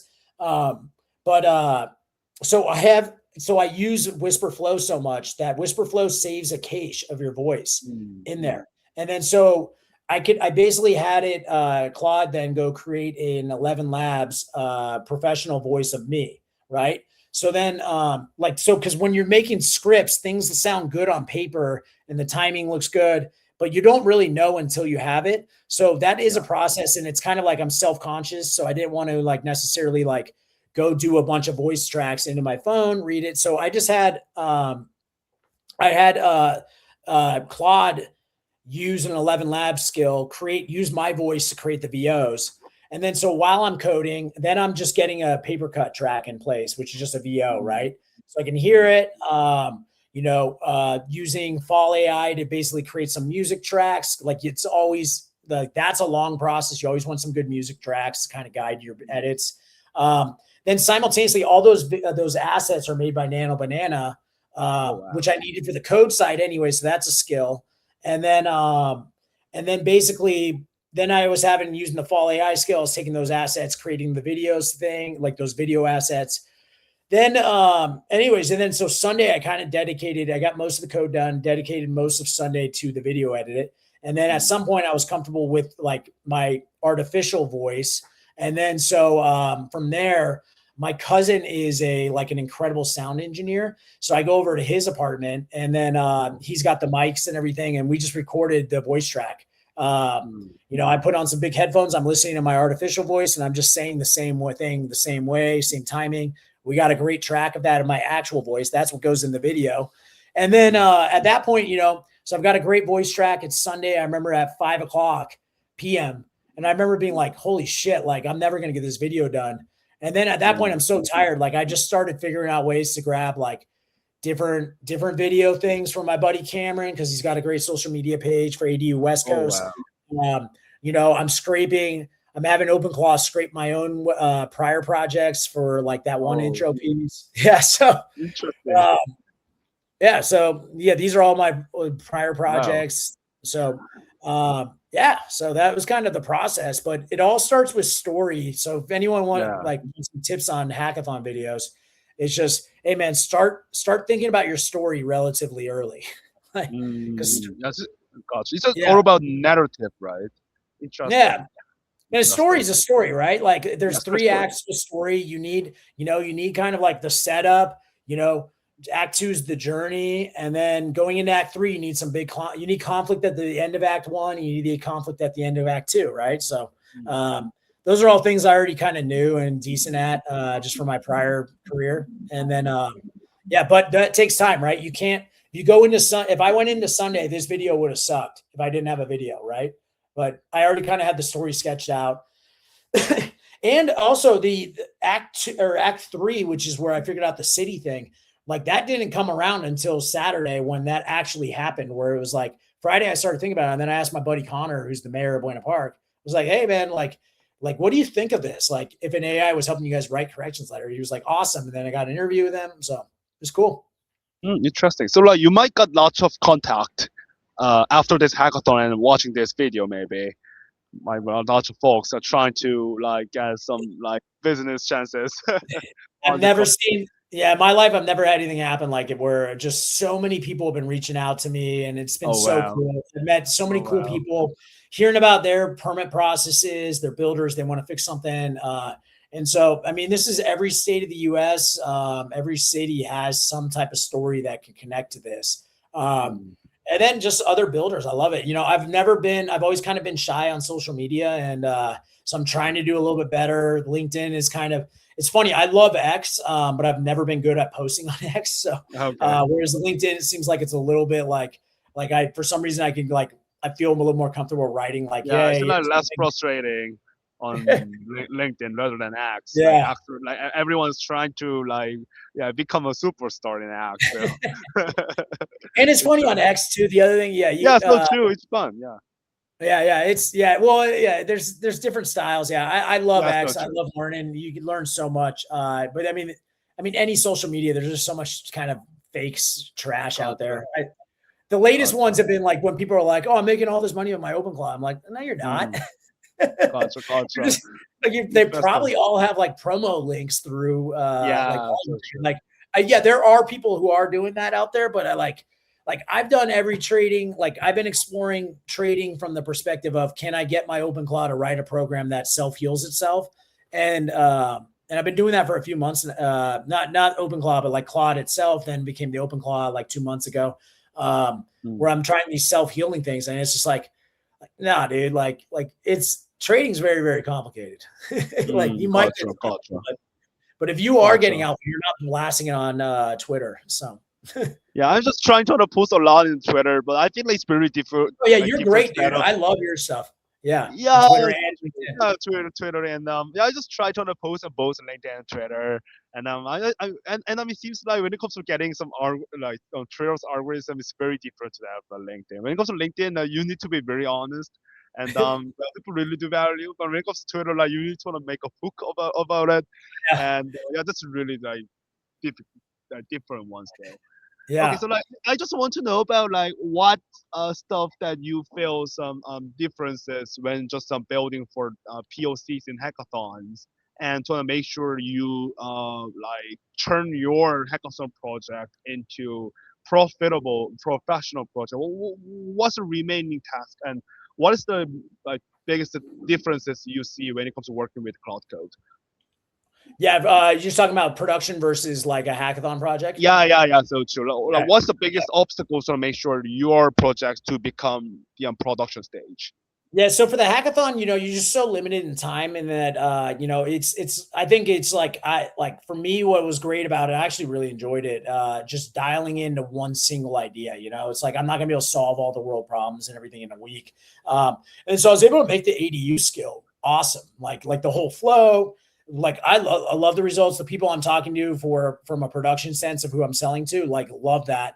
Now from a how like from a production sense, like there is a lot of questions. So ADUs are a great market, but I'm finding out from the business side for cities, so they have a lot of other permit needs, and they've been asking me about those ones. There are other AI permitting platforms out there now. All those, what I do differently is I take unstructured data and basically use the AI for that. Everyone else so far that I've seen requires structured data. They make you fill out forms, which is kind of funny. That's how I got started, is because I hate forms. I like hate filling out forms so much. And that's where OnBreeze, which is my legal platform, the whole point was to take phone calls and fill out forms, right? So I've been doing this now 2 years. AI fills out, takes unstructured data and then creates structure out of it so Oh that wow. I don't have to, because I'm kind of lazy.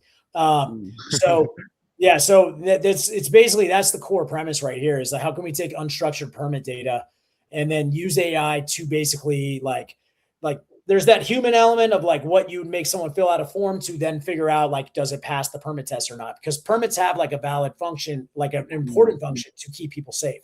Mm. But we can use AI. We can take the blueprint straight, and then the AI can essentially create structured data, create a test, explain it to the city. So yeah, from back to your original question, difference between hackathon to production. Right now, I'm leaning towards going to a wider permit application area, like you saw the EV chargers, all those. Those are interesting. They're kind of just sales things because I find them relatively simple permits, and I imagine these other AI permit providers can do that. It brings me in the ballpark of them when I'm talking to them. What I'm most interested in, though, is the super complex permits that come from like single family homes, multifamily homes, apartments, commercial tenant improvements. Those permits are like dozens, if not hundreds of pages. And like, I can't wait to see as these models get better. And like that's the challenge that I get stoked about every day. Like these smaller permits are like, I've set it up so that's like, I can sell to some different cities a little bit easier. And then what I can't wait for is like, they're like, hey, we got an apartment complex for 1,500 people, housing units. And it's going to be, this is like 1,000 pages of permits. I can't wait for that one. And like they're gonna be like, can you do it? And I'm like, I don't know. Let's see if Claude can do it. Like that's gonna be a fun challenge, So that's what I'm looking forward to. That's where CrossBeam is going, is these like tip of the spear complex permits. Just keep trying to solve those problems. There. Interesting. So quick question, like I think like well, some information or some data could be changed a bit like as time goes by, and or don't you have some chances to for example, like you need to work in both like data from 2024, data from 2025 or 26, and like each different like temporal data. How do you have any chances to manage those very ear sensitive data stuff while you need to Yes. work in both? Yeah. Yeah. So you talking about like personally identifiable info and then how I handle Yeah. that? So true. Like Yeah. temporal data. Yeah. Where you mean like how the laws changed, like in a sense of Yeah. temporal, So or like well, it seems like when it comes for working with legal data, you need to track how like law clauses are being changed over the year and how those policies are being applied over the years. At least that yeah, you need to like work with multiple years, right? But some yeah, cases from 2024, some cases from 10 years ago, but some yeah, cases from this year. So like you need to want to make sure those yeah. multiple years not being like mixed up while working well in isolated manner.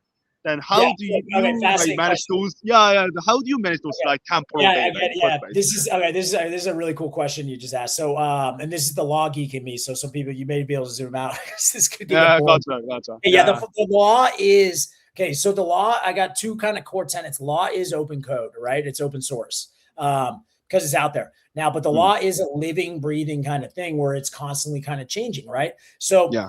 not only do laws change by like the assembly bills and stuff like that, interpretations of laws change kind of every day based upon court decisions. In the U.S., it requires appeals courts.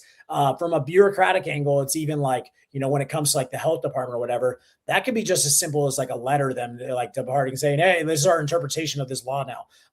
And until someone challenges in court, that's the way it rolls. So how do you build up this massive database with CrossBeam of state and city laws and keep yourself up to date?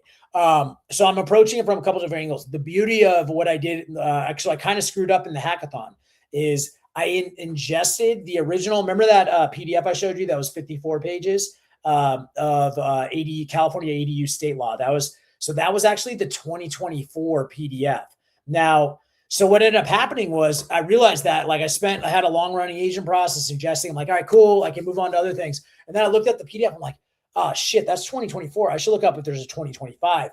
And then I go see it. I'm like, oh, damn it. Like, Yeah, there's a so 2025. true. But so here's how the way the law works, though.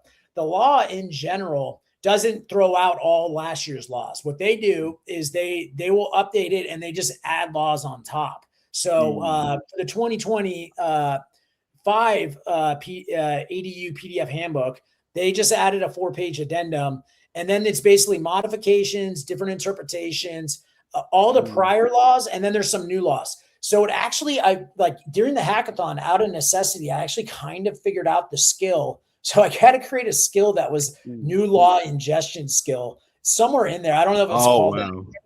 But yeah, so it's basically, yeah, new law comes out, ingest, review old skill, and then create addendums towards that skill. And then and then basically it just goes and modifies the skill for the overlay.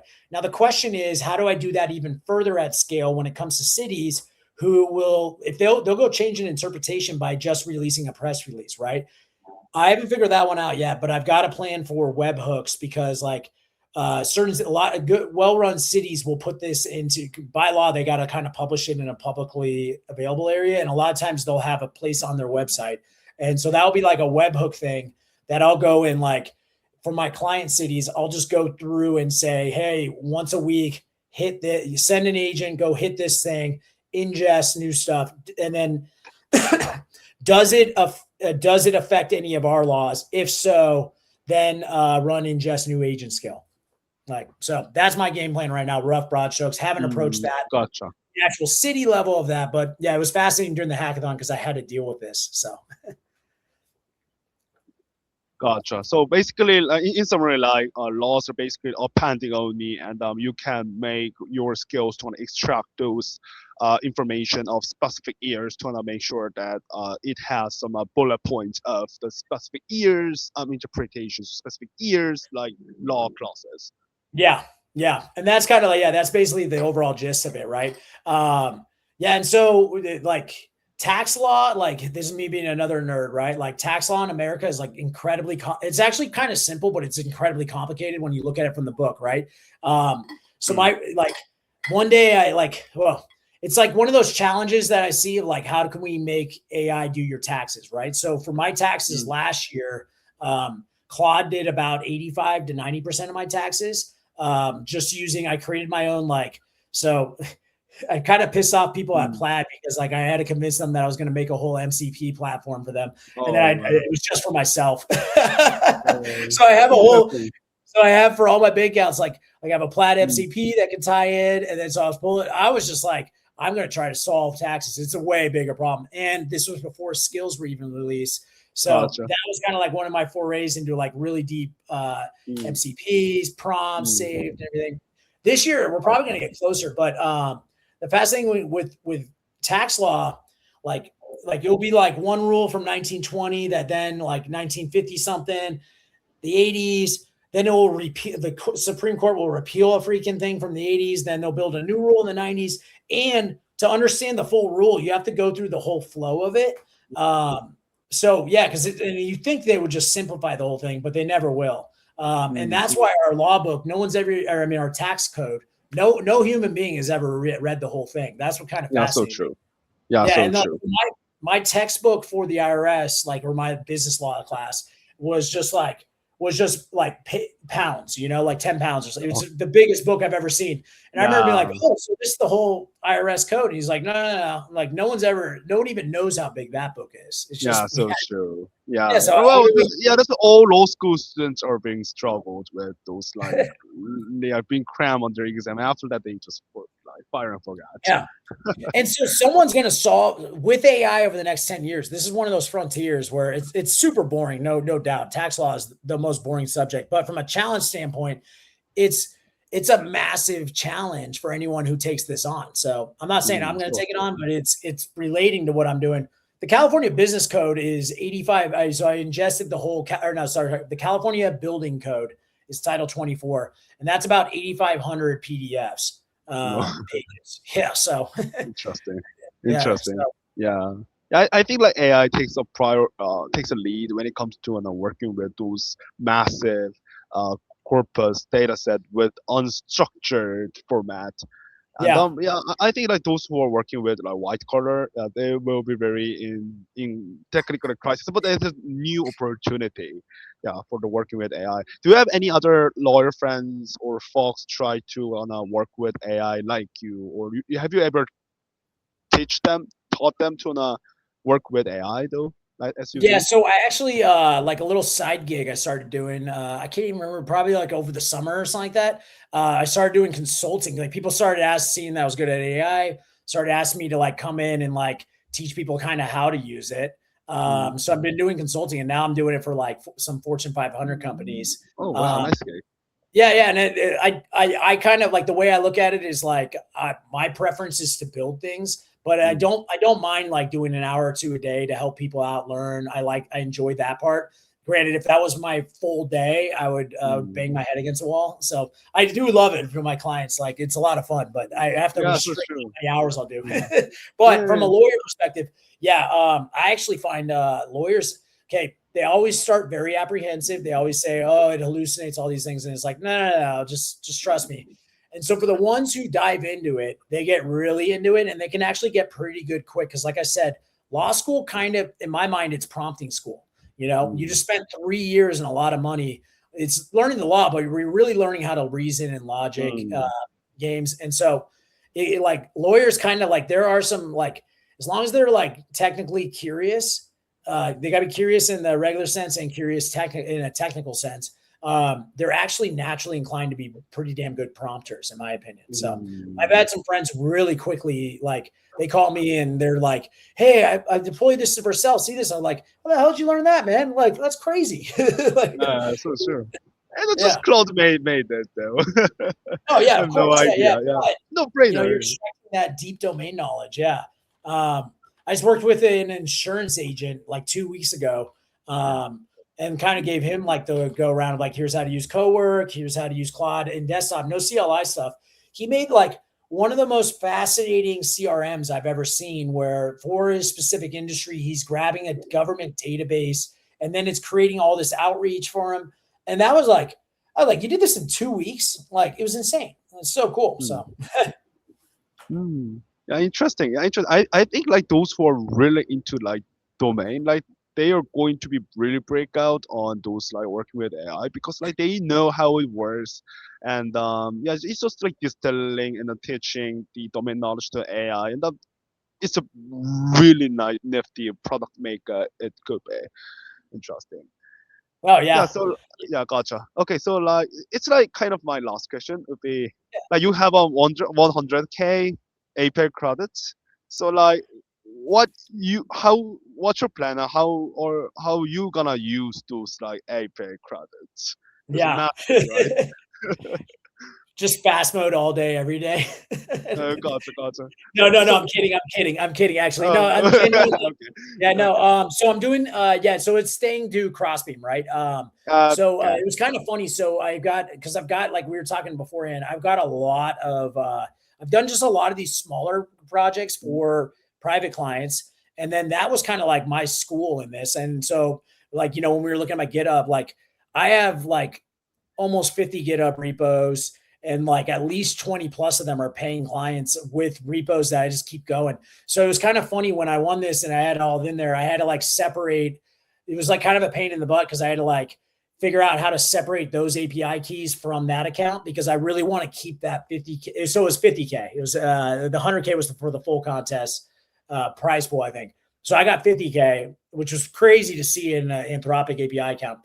So I had to separate all my other projects, any of them that were connected to that. I was like, oh, well, I got to keep this 50K for CrossBeam because I think there's some genuine good public good we're going to do here. So right now it's really hard to forecast like how much we're going to spend during these pilot projects. So what I'm doing is 3-month deals with different cities. And then, you know, I could definitely take a hit, but I've got the seed money in a way for the AI inference, which is great. So I'm totally okay with that as long as like, you know, I'm getting data from them and then, you know, we're helping get the permit thing solved.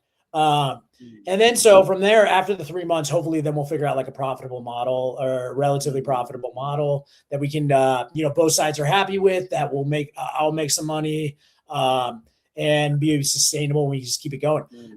Yeah. So that's the game plan, is just to keep I see this seed money for CrossBeam. It was a pain in the ass to have to separate out all my other projects to another Claude API account because a lot of API keys had to move out. Yeah, interesting. So keep building, right? Exactly. Yeah. That's what am I gonna do with it? Keep building. Yeah, keep building. I really like kind of motto of the Anthropic. They just have a keep thinking, keep building. I I think love it's most it's really native slogans for those who are working with Claude Code. Like we have bunch of the resources to want to work with, and there's an unlimited like imagination that we can do. So I just keep building, I think. Yeah. So It is so nice. it's Thinking really I have nice an though. amount of keep thinking. It's pretty crazy. Gotcha. Yeah, gotcha. Yeah, so like before like closing today's stuff, like how was it today your or today's like interview? I really like your energetic and the vibe, and you always like show the vibe as you in the birthday party as well. And you're on the LinkedIn, you own the interview this as well. I really like it. I I appreciate it, man. it. Oh, Yeah, dude, this gotcha. was Sigurd. I kind of forgot we were interviewing, and it just felt like we were just talking Claude Code, talking shop, you know? Yeah, so we're just talking about some harnesses and what you want Oh, to I love build that. and what the future is. Yeah, so this is really the beauty of like try to like invite my friends and families and folks to be in the interview stage and then try to talk, and we can just catch up here too, and we can just like make sure there's a YouTube video and you can just share to the link to your other friends as well. So it's really nifty on this one, I believe. Dude, Yeah, gotcha. absolutely. This is so fun. I really appreciate it. And yeah, man, you're gonna kill.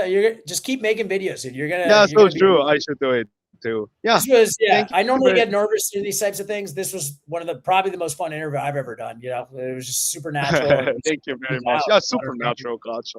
Gotcha. Yeah. Okay. So thank you, Mike.